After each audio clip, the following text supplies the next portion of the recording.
Yo, what's good, y'all? What's good, y'all? It's your boy Super Solid back with another video, and y'all know what it is. Y'all know why I'm back today. Y'all knows why I'm here. There's no other reason. No other reason. Invincible episode 8, season 3. Yo, oh my god. Yo, I was not expecting them to go so hard with this episode. Okay? I was not expecting them to go this hard. Like, oh my god, it was beautiful. It was beautiful. The whole beginning of the battle with Conquest just showing who he is, talking to Mark, you know, and every time Mark hits that man, and he's like, yes, good, hit me harder, motherfucker. Like, oh my god, I was like, oh my god, this dude is so sadistic. Like, if y'all want a sadistic villain, this dude is it. This dude is it. You take this right here, and you learn and you take experience from this inspiration, and this is how you write a sadistic villain. Okay, that man's, oh my god, this dude is, the way he disrespects someone, he grabs him out the rubble with one arm, like just treating him like a puny Viltrumite, like, oh my god, it was beautiful. The whole fight was beautiful. The animation, everything is so lovely. I could see where most of the money for the animation budget went, and I'm not gonna lie, it was worth it. It was worth it because the fight is beautiful. You get the reminiscent scene of them in space, and Conquest just being himself. He takes the blood and makes a bubble out of the blood and turns the bubble into a heart.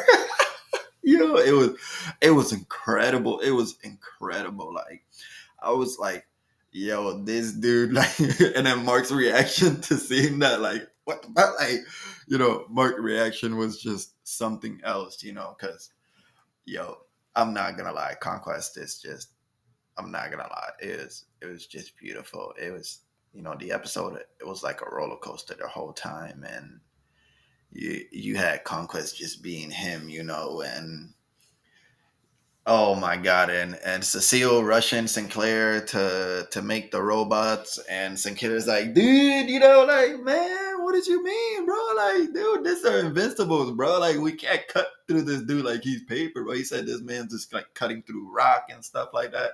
So I was just rolling because, like, it makes sense, if it's like it's old invincible bodies, like, yeah, it would make sense that they're still very dense, be to cut through and shit like that, So that was just hilarious. That whole entire scene was actually ripped straight out of the comics. It was beautiful. It was lovely, especially the part when he says that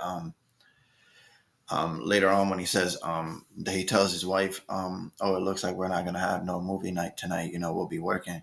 That's all straight out of the comics. It's beautiful, straight lovely, and it was nice. It was really nice, and especially, I'm not gonna lie, it was very interesting, seeing Adam East's parents' reaction to knowing Mark is invincible and stuff like that, So um, hopefully they touch up on that arc later on as well too, because believe it or not, the dad actually gets really good development later on in the comic books. He gets really good development where he has a conversation with Mark, and you basically understand why he was a jerk.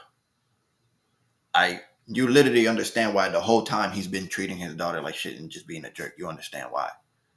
And it's not exactly why he does that, but it's like you understand why he's such a serious person like that when he has the conversation with Mark and stuff like that. Like, so hopefully they actually touch up on that in the show in season 4. It should be when they touch up on that, to be honest, if I'm correct.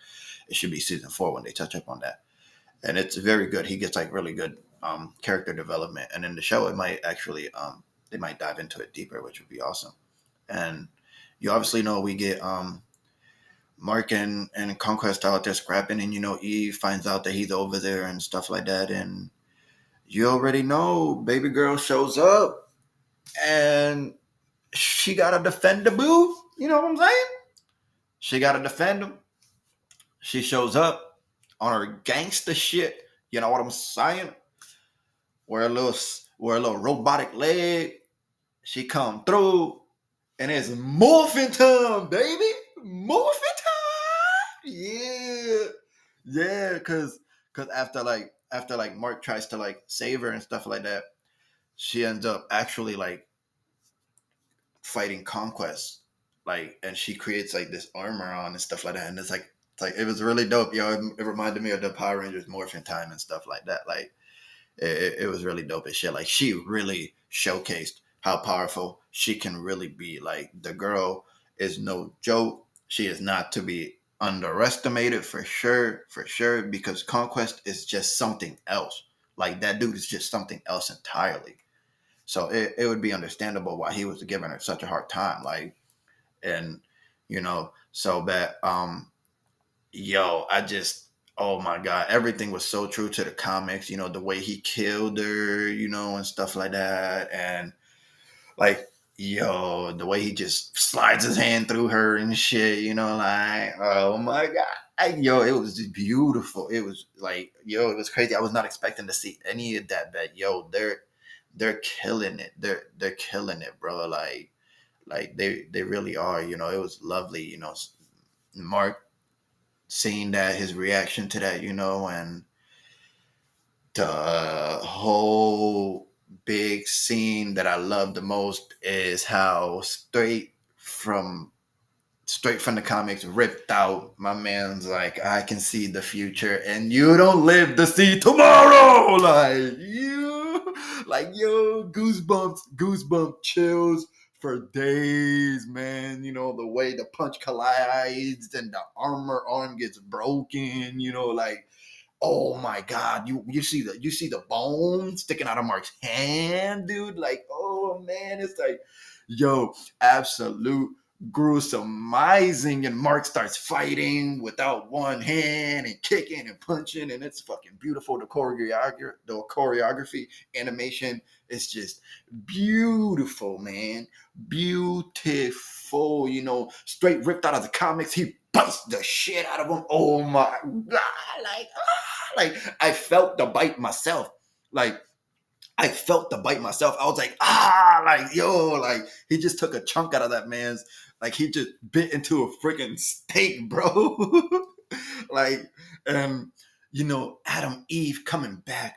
The visionary was so lovely. Her coming back, reconstructing herself like that and stuff like that, and Mark just boom, boom, just putting Conquest's face into a rock. It was just like, yo, watching Mark crash out like that is just beautiful because he doesn't do that a lot. Like, he always loses him. So, and then we get the most incredible part of the episode, in my opinion. The most incredible part of the episode. Oh my god. Oh my god. Look at me. Look at me. Oh my god. This man starts trauma dumping. Yes, trauma dumping.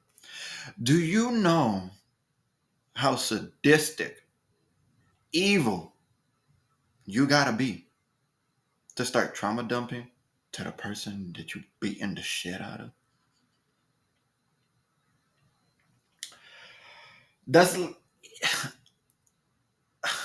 like, and it's beautiful because when it comes to Conquest as a character, this fits his character very well. This is the ultimate flipping therapy session for this man. This is the ultimate therapy session for him. Him punching back, getting punched, because Mark's doing damage, yo. Don't sleep on my boy Mark. He's doing damage. He's fucking grandpa up. All right? Like, and it's just beautiful. Therapy session. He just starts trauma dumping.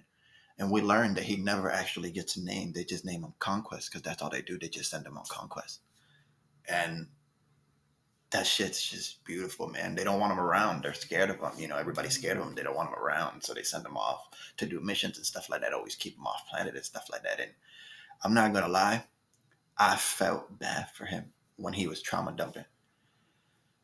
The show is so good that even I was like, damn, that's tough. And I can relate. I'm not even gonna lie. I could relate to that because it was like that with my family. They weren't scared of me, but my family. I come from very ghetto family members. Like I was like, you know, I had very ghetto family members. I was born and raised in the hood, and I was always like the eyeball. I loved to read. I loved to write. I was smarter than everybody else, and my family used to always send me away. Every summer they would send me away and stuff like that. And I could relate to that. I could relate to the fact that to being alone all the time because people are intimidated by you. You know what I'm saying? So yeah, I could relate to that. I felt bad for him. Like the show is so good that you feel bad for him on this part when he's trauma dumping, and it's fucking beautiful. Like, yo, applause to Robert Kirkman for what this man is doing because he is humanizing a whole new generation of superheroes for real. And I'm not gonna lie, it's beautiful. It's flipping beautiful, man. And if I'm not mistaken, the trauma dumping part is not in the comics. That's actually new, and it's beautiful to see, like, to hear that and stuff like that. And of course, you know, the fight continues, and it's just lovely because then Mark, right? It's just sitting there, and you know, Conquest got his hand over his throat. You know, this man's just got done trauma dumping on this nigga. You know, like, and so out of nowhere, Adam Eve literally roasted Conquest on 350 degrees with extra seasoning and partial gravy. Had my guy looking like the guy on the anatomy books. Okay? Okay? It was beautiful. And Conquest being Conquest, he gets back up. Half a roasted body looking like a motherfucking solid Thanksgiving roasted turkey. Man's looking like they threw extra adobo on his ass. Okay? And Mark, one-handed, just crashes out. Crashes out. Crashes out. It's beautiful. It's beautiful. Conquest catches his hand, crushes that shit, and leaves Mark without both of his hands. Both of his hands. And you know what Mark does? Like any logical, reasonable being would do, he would start smashing his head into that nigga face. Smashing his head into his face. Kadoom, kaboom, kabeam, kabam, kabow. Okay? Both hands broken, start smashing his head into that man's face. Oh my God, the blood you see go all over the place. Oh Lordy, you see him, you see bam, beam, boom, you just see him crashing his head into that man's face. Oh my God, it's lovely. You feel it. You feel it in your bones. You feel it in your blood as your blood marinates with intensity and horrifying and grossifying.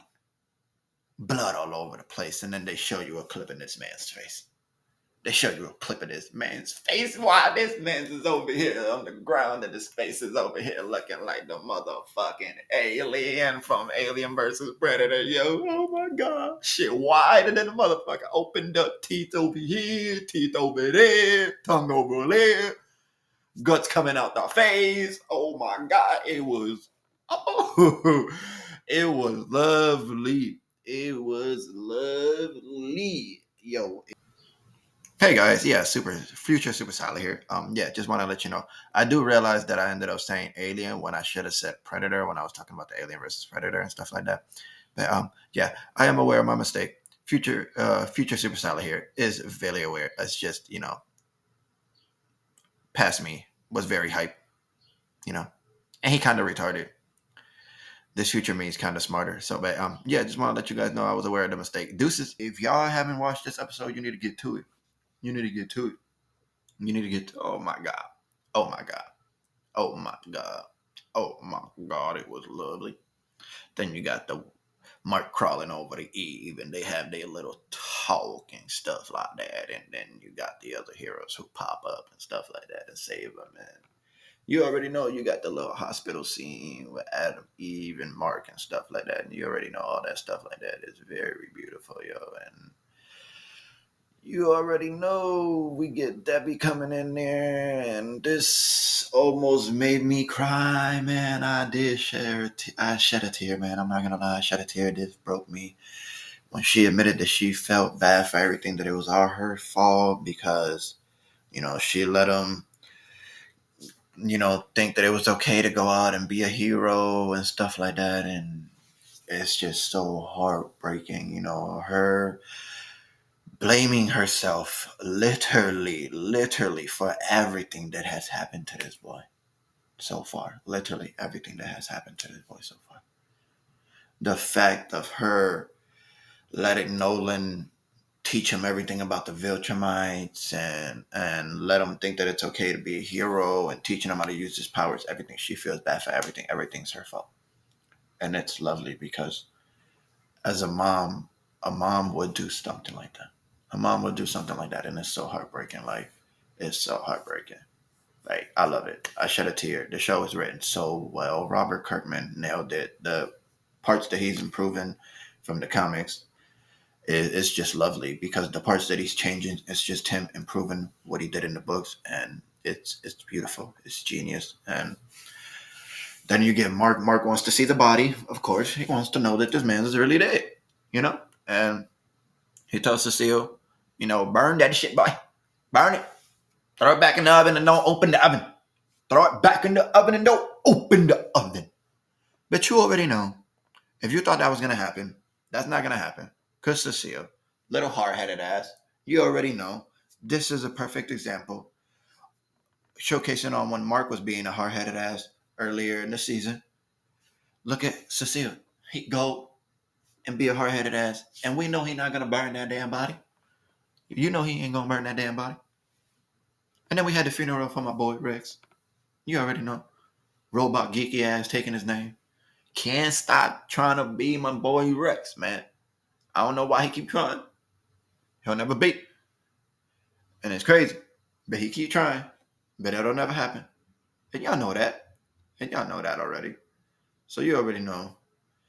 Even Mark break down. Like Eve break down. Mark go over there to comfort her, and she's like, "Are you smiling, nigga?" He like, "Man, I thought you was dead. I thought I lost it." Like, and then they kiss, bang, bang, boom. She take him back to the house. And as a reward for getting his ass whooped and nearly dying, she give him the cute cheap, you know what I'm saying? Like, and then we cut to the sewers and we see a rat and this person with a squid on their face. Because you already know what's about to happen. They introducing them squitters. They back. And then, one of the greatest things ever, they find my boy, motherfucking Battle Beast, in space, frozen. Oh my God, it's lovely. It's lovely. The Viltrumite War is coming along, beautiful. Even though in the comic books they find them later on, that's fine. Like I said, the changes that he be making are perfect. I've never seen somebody make so many changes to a book while adapting it, and the changes actually being more maturing and impactful and making more sense. So it's lovely. It was beautiful seeing them find Battle Beast frozen and stuff like that. And you already know my man's wake up choosing violence every time. He never fails. Choosing violence. If you don't know, Robert Kirkman just dropped a trailer for a spin-off series of the comic called Battle Beast. Issue 1 drops in May.